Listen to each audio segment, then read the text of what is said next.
Welcome, and thank you for joining us today in a session presented by one of our customers, construction services leader Brian Mecham from Bowen Collins Associates. This program is titled Streamlining Construction Management and Maximizing Efficiency. Brian has led his team to construction management success with public projects by discovering and leveraging a unique, agile software and services solution that delivers custom advantages and end-to-end administration and support while dramatically reducing cost. In collaboration with VPO creator and CEO Laura Nee, Brian will present and discuss the Bowen Collins Associates pathway to favorable outcomes through partnership with VPO. And together they'll demonstrate how other construction managers could also win and satisfy clients by providing real-time, portfolio-wide views, reducing risk, and eliminating the major financial drain of using hefty, inflexible enterprise software. To begin our time together, we'd like to learn about you too. So we've created a quick poll for participants. And I will launch it. So please go ahead and tell us, on a construction project, which role does your organization typically play?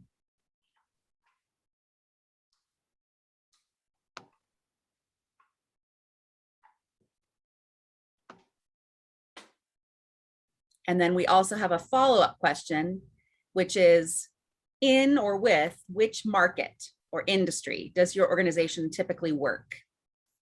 And you might have to scroll down on the page to get to all the options of question number 2.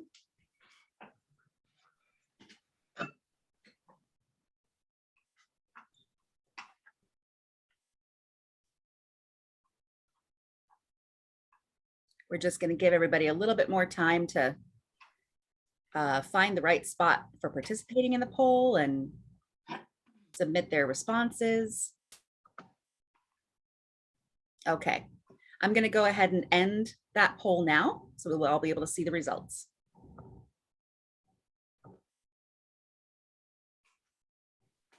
Okay, so Brian, it looks like we have some owners, representatives, construction managers, engineers, and general contractors on the call today.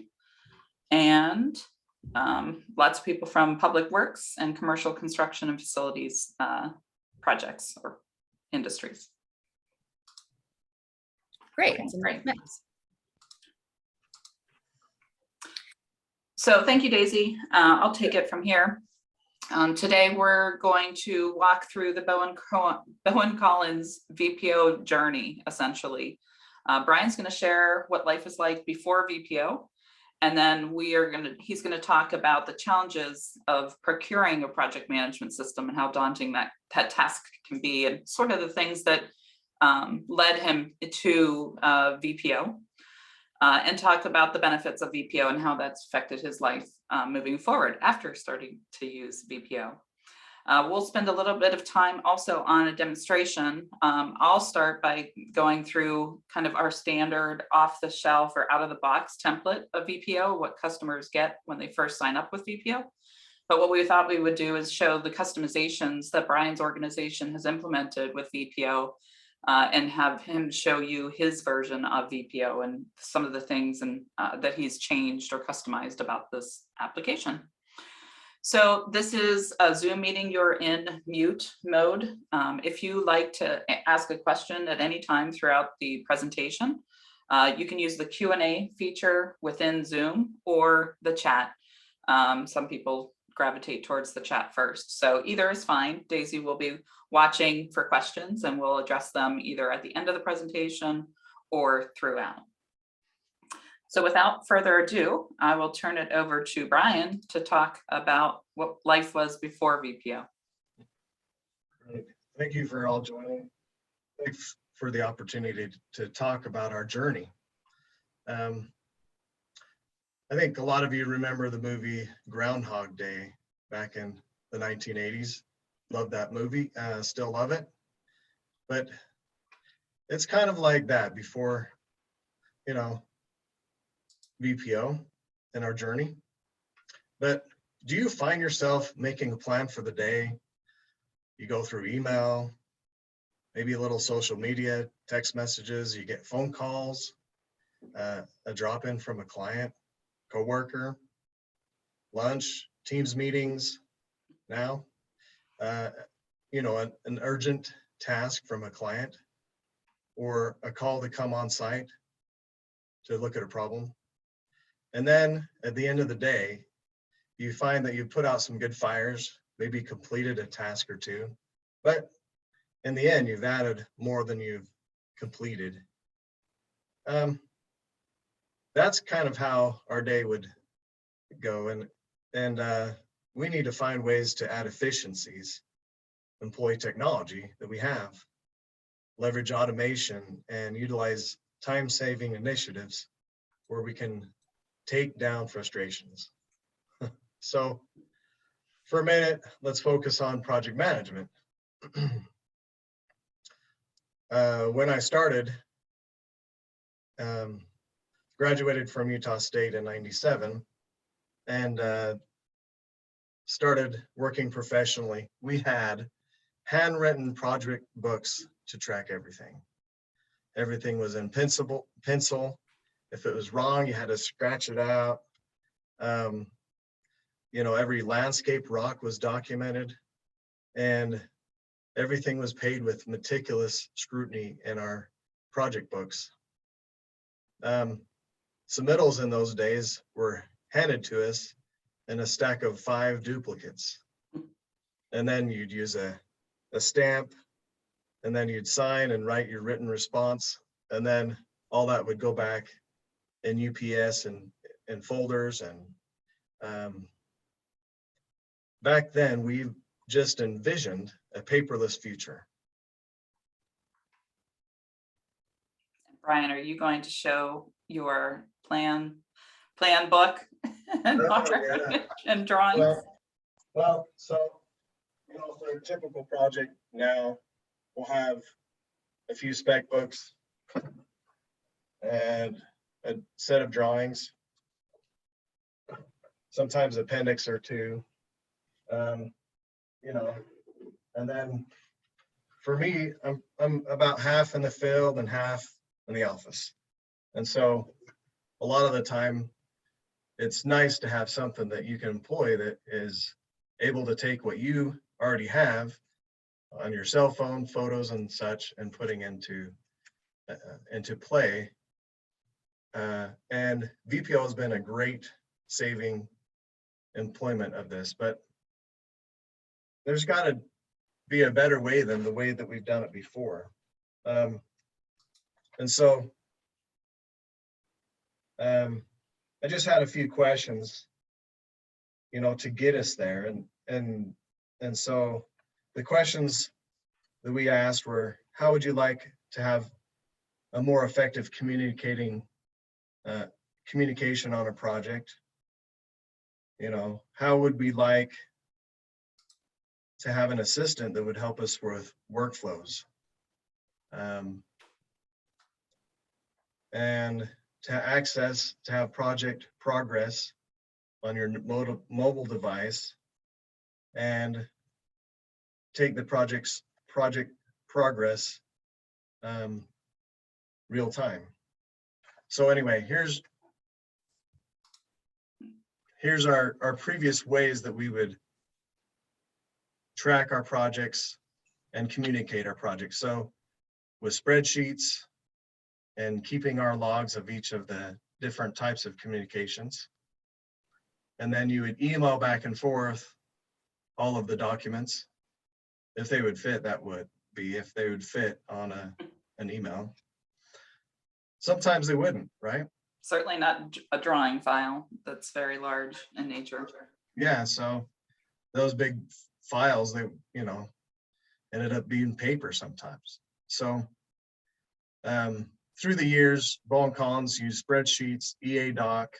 We tried Procore a few times, and you know, various other systems, but the main thing that we used were spreadsheets, and EA Doc was maybe 1 out of 10 projects. So that's where we started. So we wanted to find something that was affordable. So the challenges that we faced up front were, how are we going to do this? We couldn't just out of our pockets, find something. So we found, a way to fund it on a pilot basis. So we had to find a system in the first place. So working online, we found there were thousands of different types of products out there. And we luckily found VPO, which is perfect for us, which was able to support large and small projects. We found a way to pilot our first way in with a St. George project. And we also wanted something that would be around for a long time and had an understanding of our needs, where, a software guy in Salt Lake City may be able to bring you a system, but he wouldn't know the nomenclature and what we're even talking about. So I think those were the big hurdles we had to initially find. So that brings us to our next audience poll. So Daisy, if you will, launch the poll, and if the audience would just let us know what types of systems or methods are you using today to manage your projects, and you can see that you can select more than just one, which I'm sure is a very common theme across everyone.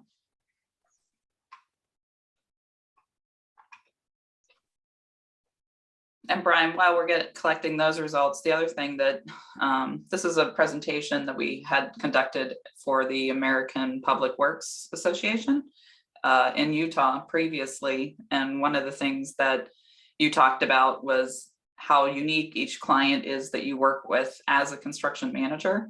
You need to comply with what their standards are for the projects that you work on. So oftentimes you're having to submit information on their reports and customize the system for their reports. So yeah, that was a major thing that wanted us to find a system that was able to change from one. We have 400 clients at least, so each one of them seems to have their own wants and needs with which system they want to run. So yeah, we have some VPO people here. No one's using paper. That's the good news. A lot of email, a lot of spreadsheets, SharePoint, and others. So it's all over the place.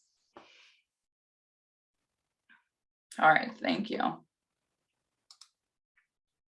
So next, Brian, you'll talk to some of the decision points that you selected VPO for.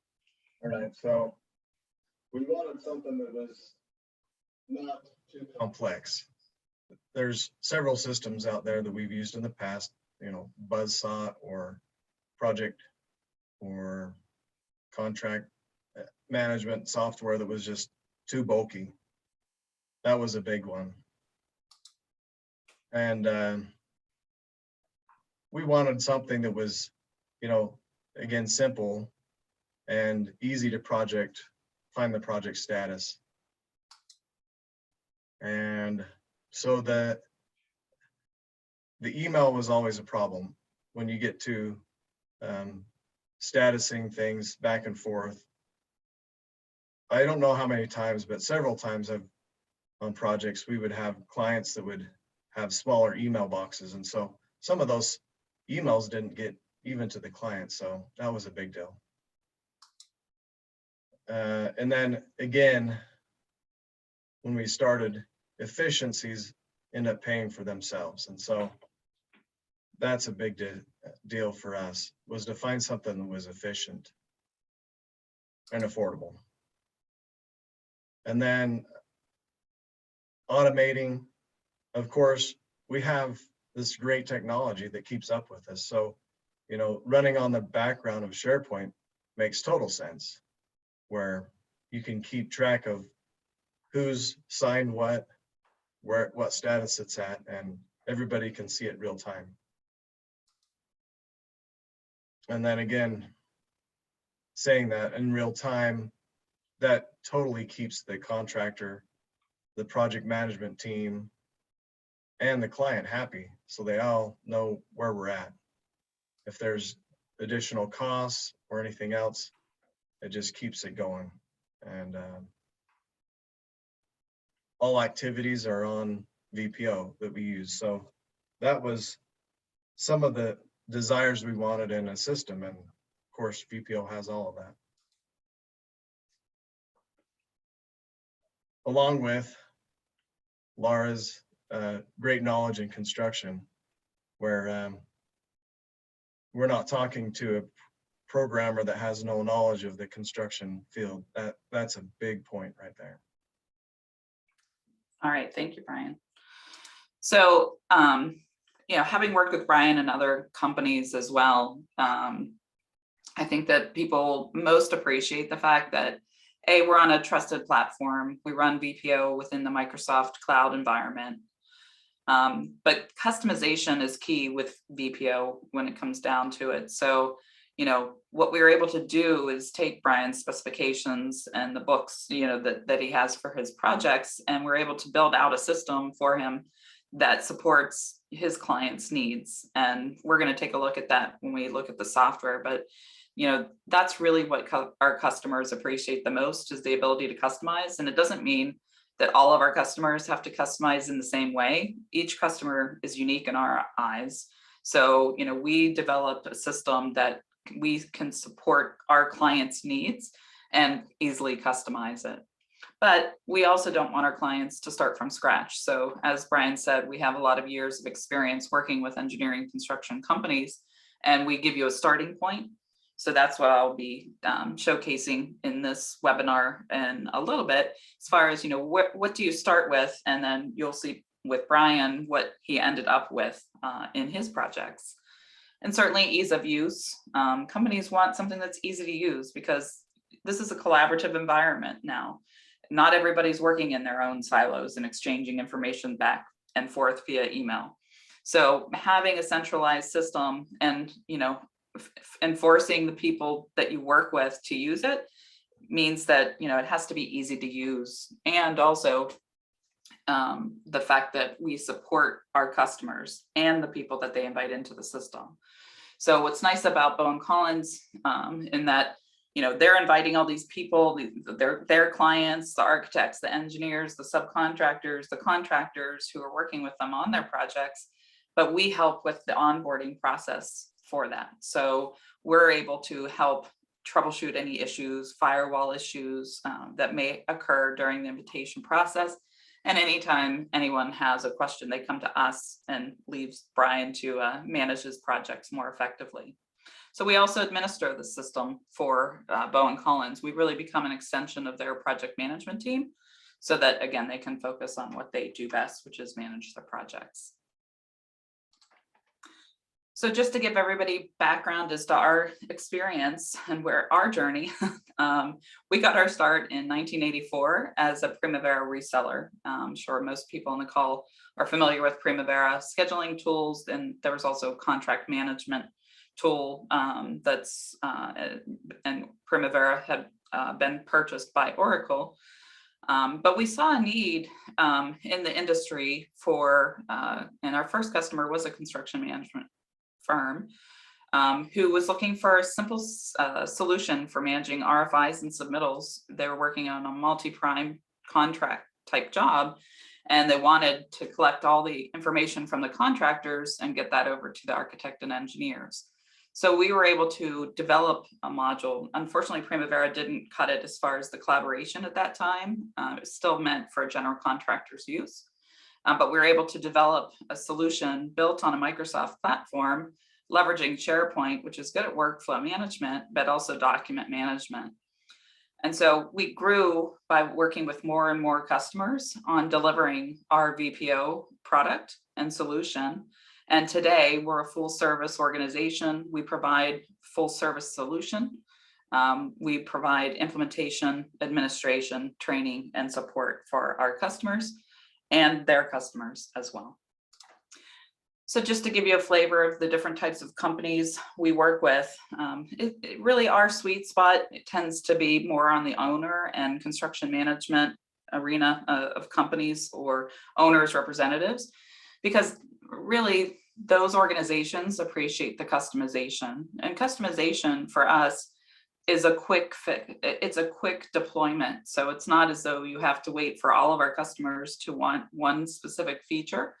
It really is unique to your organization. And oftentimes, Brian, what do you think? Where you have a meeting with Beth and we have you have a thought, and then, you know, how long does it take for it to be deployed to your system typically?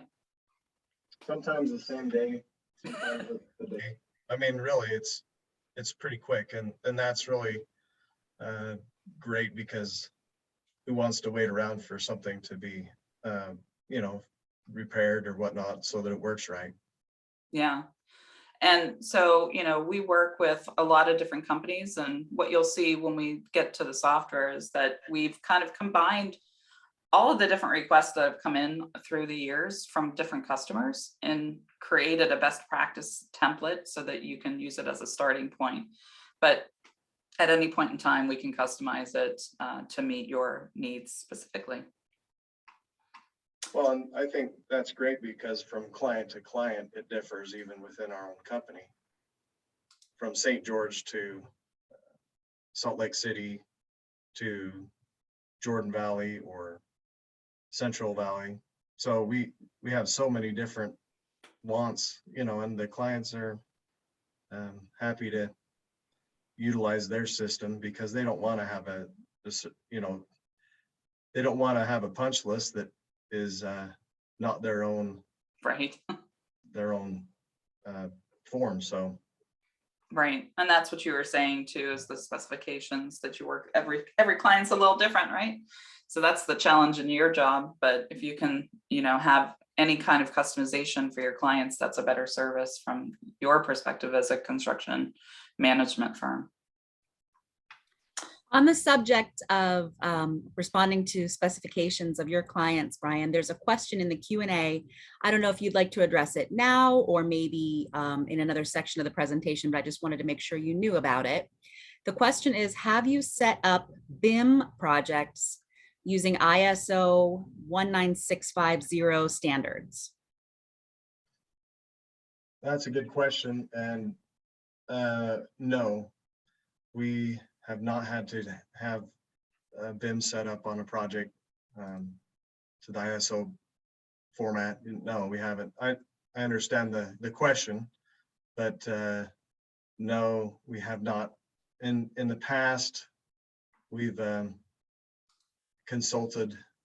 We've either had our own in-house people do that behind the scenes, or had another consultant come in and do that. Okay. Maybe Laura could talk to that though. Well, I have not personally set up, typically BIM's done outside of VPO and then posted, you know, could be shared in the VPO system. Yeah. But, you know, those are really typically large files and, you know, best managed with software that knows how to deal with them. So there are some ways to integrate with Autodesk to review online BIM models, but still requires you to have Autodesk type licensing to manipulate them. So most people do it offline and then share results through VPO. Did that answer the question, Daisy? Yes, I would say so. Thanks. Okay, so let's get to the meat of this presentation. So as I said, I'll walk you through kind of the starting point that you get using Contoso's organization, and just walk you through kind of what the standard VPO looks like. And then we will go into Brian's version of VPO and you can see some of the variations that we've done for his specific templates at the project level as well. So let me just switch over here and walk you through kind of, for organizations that subscribe to VPO, we always set up a portfolio page so that this is your kind of launching point to going into the individual projects that you're managing within your organization. This also serves as sort of a central repository to share best practices among your department.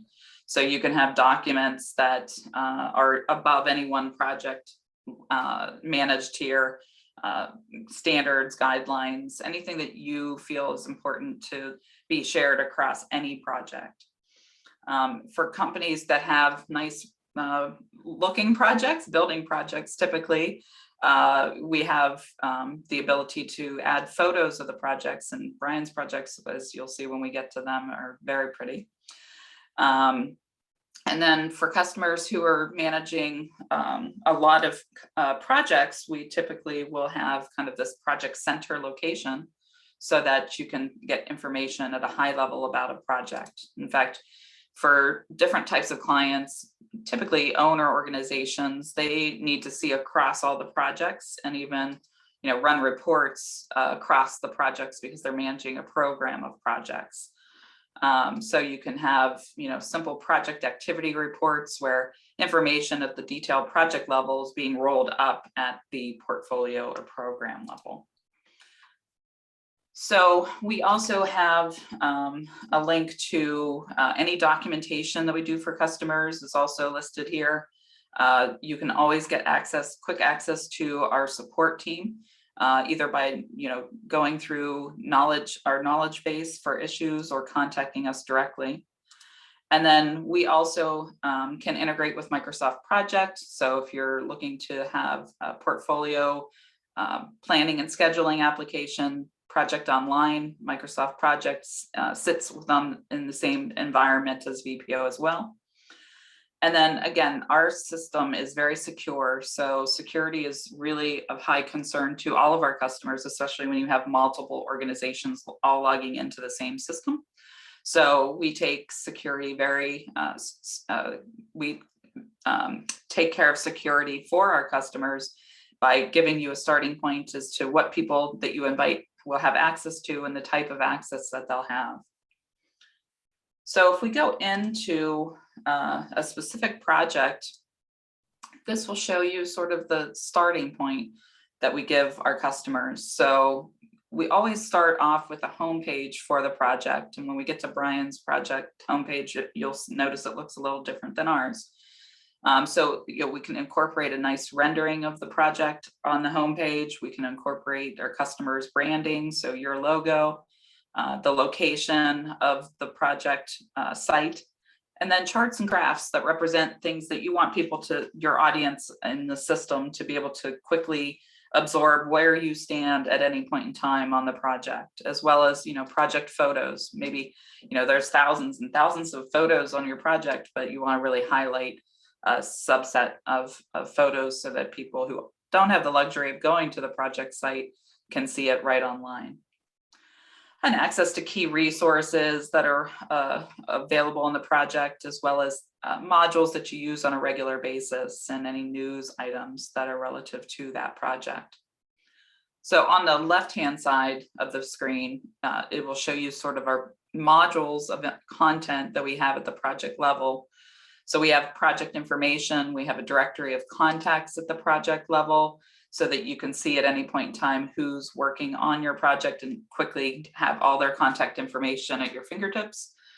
Meeting minutes, we can set up a project email address for the project so you can capture all correspondence, whether it's submitted officially through this system or not.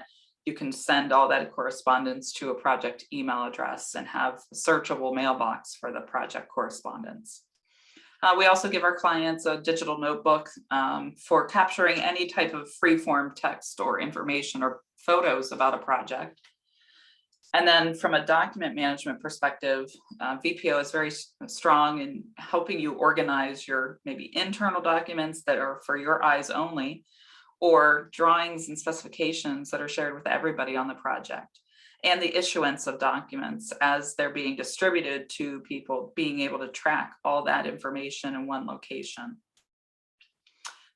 And then we are able to store all of the documents here. So, if we wanted to look at all the drawings and specifications on a project, they're all in one centralized repository that you can go in at any point in time and just view the status of the drawing and even keep track of, the approval process associated with the drawing as well.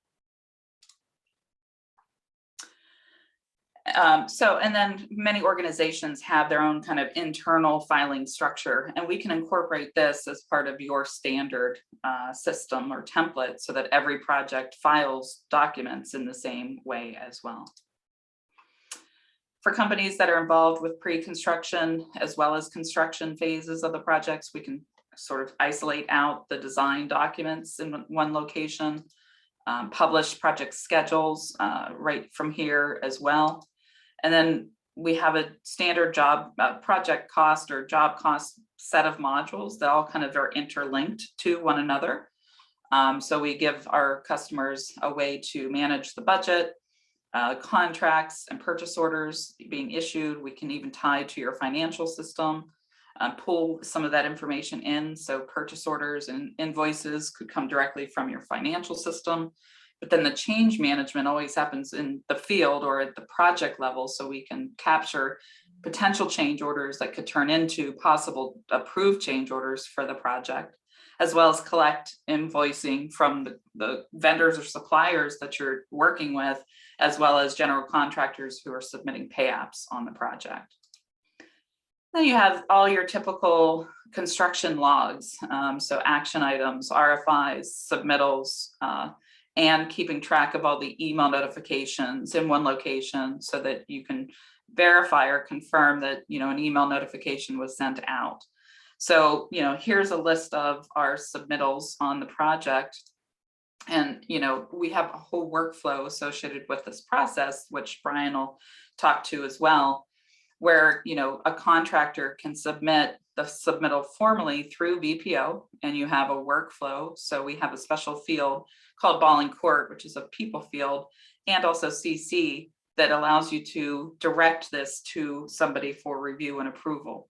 And then of course we have standard statuses that we can collect, but this is a lot of the information that people customize in their templates. You may have different nomenclature, you may call things different things, and it's very easy for us to rename things, this again making it your system. And as far as the workflow, we have discussion items. So if there's back and forth correspondence on this, it's all centralized so that you have it all in one central repository. You have all the documents paperclipped together here. And then, we have version history so that you can see exactly anytime something has changed about a document. And submittals, as we all know, can have multiple revisions. So again, you can go through the version history at any point in time, date and times, see the date and time stamp of anyone who's touched or status anything about that particular submittal. And certainly you want the ability to be able to print, because we still want paper copies and records, and oftentimes just want to feel better about being able to print. So we have our standard submittal form that has our customers' branding, but then you can print this cover sheet as well as all the attachments in one step and save it as a PDF as well. And I'm going to leave a lot of things for Brian to go through, but some of the other things too. Daily reports is a daunting task on any project. And to collect the information in a standard format from all the various contractors that may be working on the project, by using it in VPO, we give our clients a tool to collect the standard information associated with it. So your manpower, the equipment utilized, visitors to the site, and also photos, and being able to document or annotate photos, not just simply upload 1,000 photos and not know which one's what. So this enables you to also have a printout in PDF of the daily reports. So if your job is to send these to someone else too, you can also do that in one nice printable PDF. So we also have built out over the years different safety metrics. So, this is nice too, same kind of concept. You're collecting, daily report information at a safety level, and we're able to incorporate Power BI type reports right within the system so that, you can have rich graphics that support your data. And as well as, project summary, just being able to have one place to go to see if you're on track with the schedule or the project tasks or milestones. And then also just a quick status report. We call this the one pager. That's essentially, your project summary, open items, budget information at that particular point in time. And we all know that that can change over time. And then, if you remember at the beginning, I went through the portfolio. That information can all then be rolled up at the portfolio level if that's what you're looking for as well. So that's kind of just an overview of everything that we have out of the box. And now what I'd like to do is have Brian kind of walk us through. We're not going to go through the portfolio section. He has the same portfolio, but this is his project, the Trailside East Park project.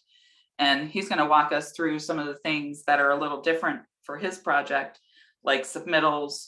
We renamed a couple of things or used the nomenclature that was more common to Bowen Collins for work change directives and field orders and a lot of different types of observation and inspection reports. So he's going to walk us through that.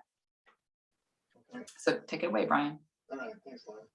I think that it's interesting. When we started 4 years ago with BPO, we thought we knew what we were doing, or at least I thought I knew what I was doing. But I think as you go through the process of really centralizing a system, there's a lot of little nuts and bolts about it that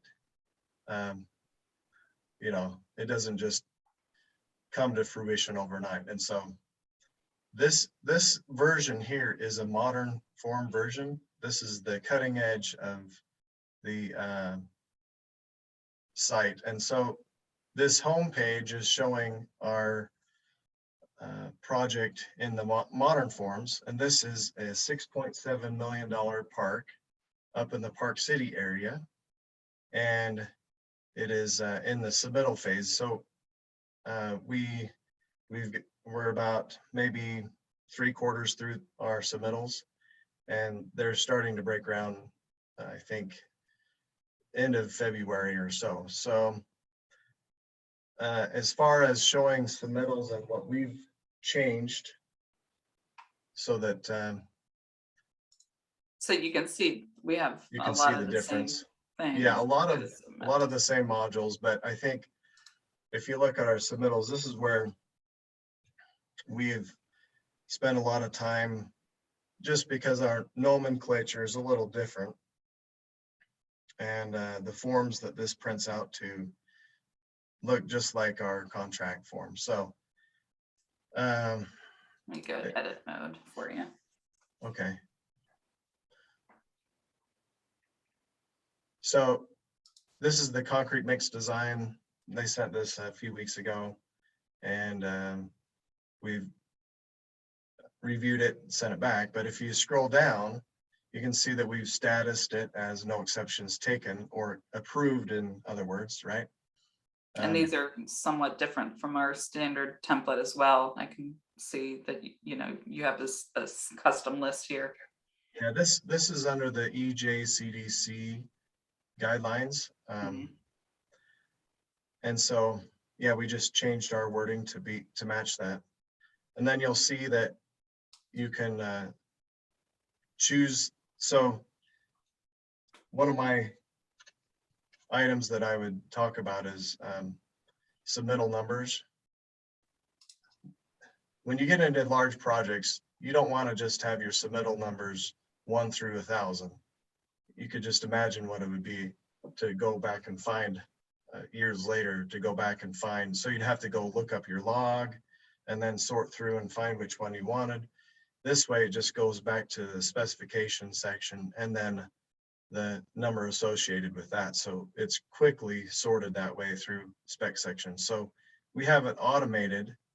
So when you select the specification section, the submittal number will come back with a number that is associated with the specification.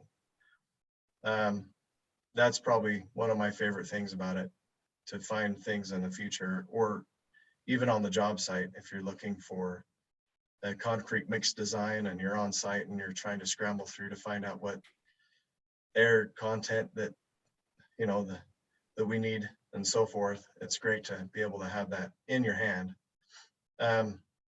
So we have some additional fields here. See how it has a deviation in there. We want the contractors to say, well, if it's great and there's no exceptions to it, then don't write any deviations. But if, for instance, you had a cement type that is different than is required, then you could quickly write that in deviations and help the reviewer understand where there may be deviations. And that's maybe a subject that's really hot right now, is all the cement production in the West here is going to a substandard type, which is called 1L instead of our good type 2.5. We have no idea why, but it's probably just money. Anyway, now there's a lot of reasons, but we don't need to go into that. But then the contractor will certify that they've, you know, that it meets, or if it doesn't, which exceptions they have. They can go ahead and you see that Aaron Brown has signed this, and it stamps his time when he actually signed it. So that's an approved method of having a signature. And then the reviewers, we have several areas where, for instance, I reviewed it, went through the outside, sourced it to the architect on the project to review it as well. And so Brendan Hayward also reviewed it. And then if you had other internal reviewers, or right here, there's the owner reviewer section where the owner can have his input. So some owners really like to have a lot of input and want to sign and discuss and go over things. And then the response section here, if we had any notes to go over, any corrections that needed to be made, that's where it would come in the response section there. So because this one had no exceptions, we had no responses, but then the construction manager would sign it. This bottom section that is shown here, all you have to do is drag and drop. So if you have a PDF, you drag and drop it in there. At the end of the project, do it, but you can. Oh yeah, yeah, you can just drag and drop it right in. So I want to do that on a live project. well, it's great. It's great to have those efficiencies, because every time you can save a few minutes, saves a lot of time in the end and frustration. So And then you contractors that are happy, and we're happy and not frustrated at the end of the process. Yes, and then when we, at the end of it all, you see that it's in this format. If you're to select the PDF of it, I don't know if you have a second, why don't you hit that and let's just show them what happens at the end, because this is the great part about it, is after you're done with the project, you don't want to go back and have to sort through all this stuff and download a million things. But here's our review process. This is the attachment that came from the contractor, and voila, the whole thing is ready to go into the final files and close up the project when you're ready. So that's a good time saver in the end of the project when you don't have any budget left. Well, and we have the archive tool running too, so that it automates that process too, if you ever have to turn documents over to the owner afterwards. Yeah, and that's great because we do have a few clients that want to have daily backups. So this is the tool that we point them to, and they go right in and strip out and back up all their files. So Here's our concrete. the archive function is wonderful. Yeah. So. Sorry, we weren't planning to show it, but I thought I'd show it while you're talking about it. Okay, so maybe we could just talk to the side here. So on the costing of the project, we have the budget, the contracts. So if you have a large project, you may have several contracts on it. You may have, several buildings in a contract, and you can have different contracts for it. Then, so this project, it's a smaller project, so we have, just one contract, but payment applications for the contractor to submit their contract monthly payments. And then we have embedded a payment application worksheet, which they can fill out online and then save it, and it's right there. All of it just is integrated into one system. Then for changes, we've changed our nomenclature because our contract calls it work change directives instead of potential change orders. So, and then we have clients that call them, instead of work change directives, they call them change work directives. So, that's changeable. It's all really quick and easy. So the process that enables us to have any changes come through. And so as you go through, you can have several work changes. And then once you've gone through the process of either accepting or not accepting them, you can roll them into a change order. So you could have several change orders or work change directives or potential change orders into a construction,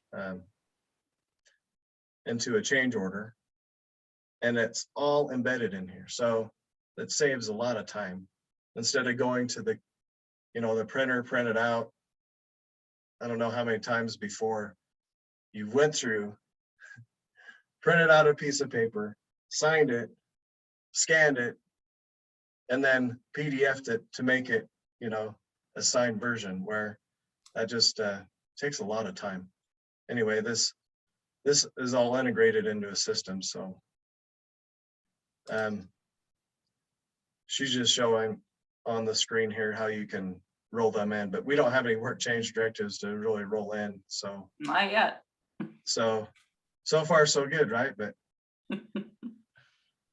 rarely do you have a project that has no changes. So that is a great thing to have in your toolbox. Let's see, field orders. So field orders, if we have, something that we feel is not going to change the cost and just a quick sign over to change the document, then that's one of the fields that we've added in. So if you're looking for just a quick decision to give the contractor, hey, we want to change this location that's, not going to change costs, then that's another little field we've added. And you allow for multiple people to sign off on it right here, which is nice.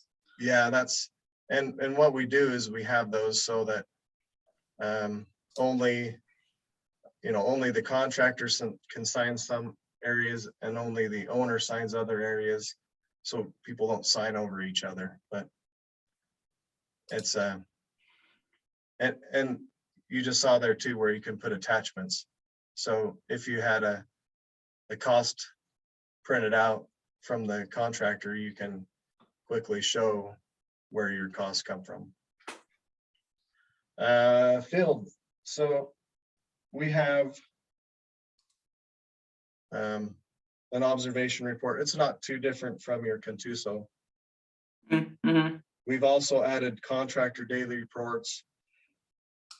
If they're not specialized to have any of those, we can use them right in there. And then we've added one that's called special inspection reports.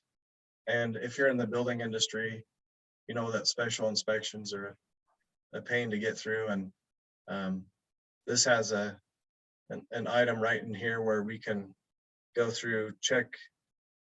You still have to do a lot of work in the field to oversee, whether it be concrete, masonry, etc. You can establish your own module where you can save a lot of time by formatting it in a way that makes it quick and not as hard. You know, typically it would take me about an hour to do a good special inspection report with putting photos together and naming them and titling them. This just gives me a format where I can get this done in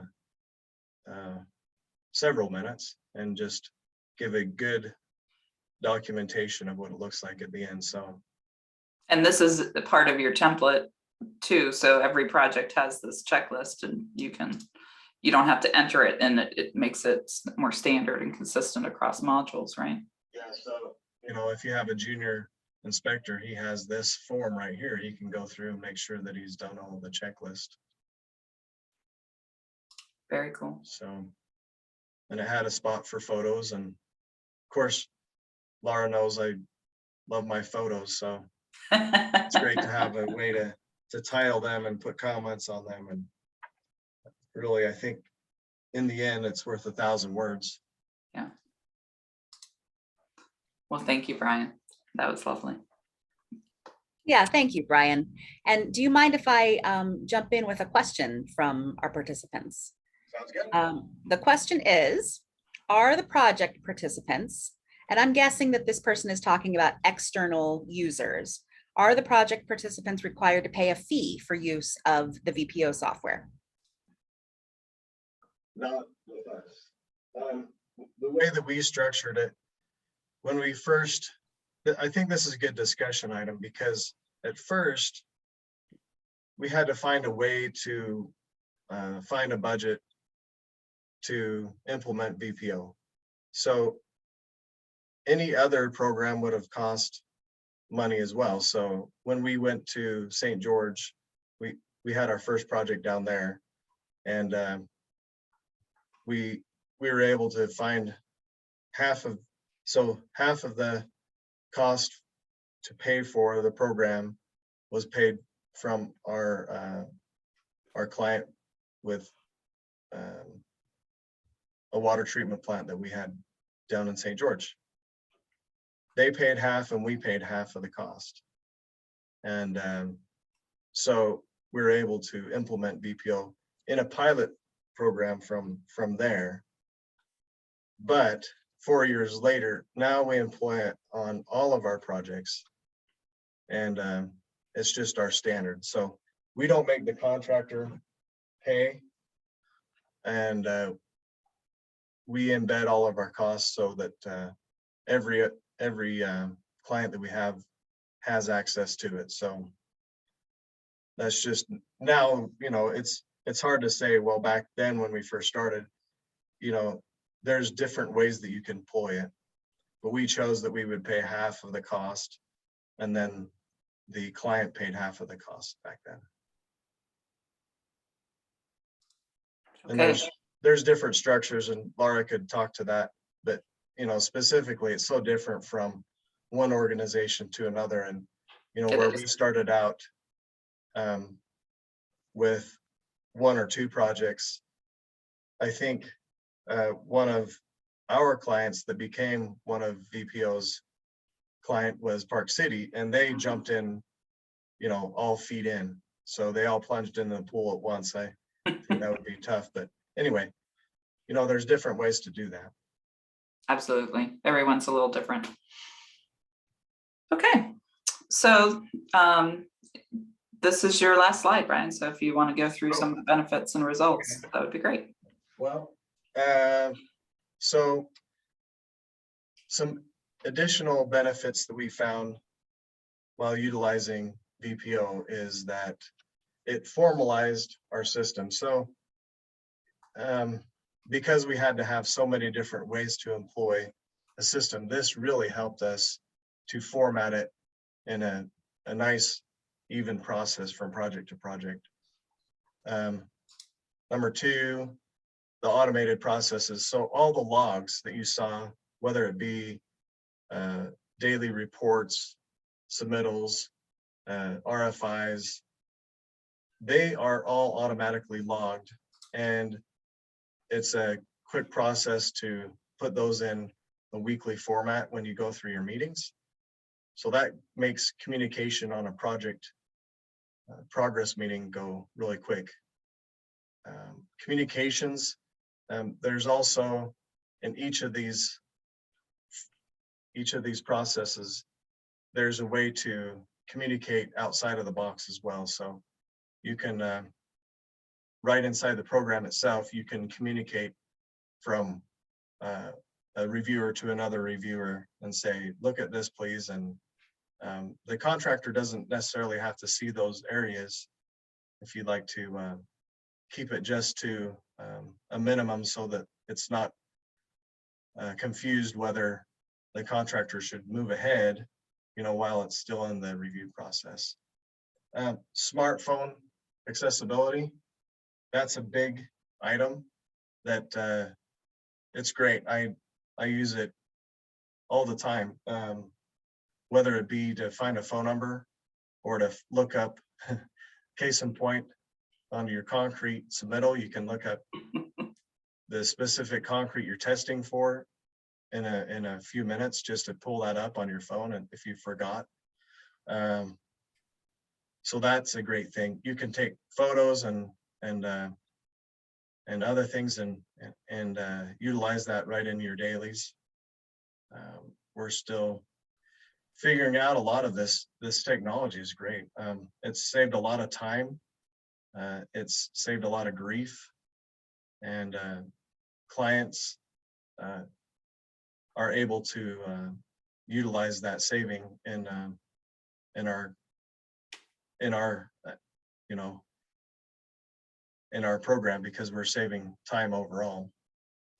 And then because it's cloud-based, which is awesome. I don't know if you guys have used other systems before, but you're in a minute's notice to get something printed out and you have to update your program. You ever done that? Yeah. So it's always ready to go. And all of our clients can get at it wherever they're at. So I think being on the cutting edge of it gives you the opportunity to leverage technology with implementing something that's easy to see and communicate well with others. I think that really helps grow our business. And you have grown since you first started. We first started working together, so that's great. We've grown quite a bit. Yeah. Okay, well, we're at our question and answer period. Thank you so much, Brian, for sharing your experience with using VPO. I really appreciate it. All of us at VPO appreciate your time that you spent sharing your experience. We do have one question so far, and that is, what happens to the project documents after project completion?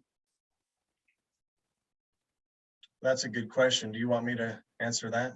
Sure. Do you want to jump back to my old? Well, we have it in this one too, the archive. You have it in Contuso? No, in yours. Forms? Oh. We have it right in yours. Oh, okay. Well, so the process that we go by is we take, well, during the project, because we want to access it all right in our phones or over the internet, we keep it all in the system. Now, if you wanted to have it daily backed up, you can download any of these sections. So if you just wanted to have your observation reports updated daily, or your your special inspection reports or whatever else. If your client wants to download on the daily basis, they can just, like you're doing there, is you click on the side there, download it. I don't And think then- you have any there. It should do submittals. No, there's no observation reports. But for you have still submittals. submittals. I'll do that. So you can download it, and then it's going to download it as a zip file. And then depending on how you're archiving your system, you can take that zip file, put it in your format and not worry about unzipping it. Or for us, we unzip them all and then put them back in the project directory. So that's our process. The other thing that we also do is in each one of the logs and submittals, if you go to submittals, what we like to do is to export it out. If you hit that, you can export it to an Excel file, the whole log. And then what's nice about it is you can format it how you like it. And then we save this in the same file system as the submittals, so that when you're looking for a specific one years later or whatnot, you'll be able to have that log. I do this on a weekly basis as well with our project progress meetings. I'll just export that and then put that in the meeting minutes or meeting agenda. And then you So- can search for documents either in this list or at the project home page too, so you can find whatever you want. Some of our clients want us to take all the files and put it on a DVD and then bring that to them. So that's another way that you could archive your project once you're completed. Yeah, because you really can archive everything all in one file. And it'll take some time, obviously, depending on how much data you have, but it does a nice job of consolidating everything into zip files, or you could do it one by one and then deliver it that way. Yeah. Okay, Does that answer the question?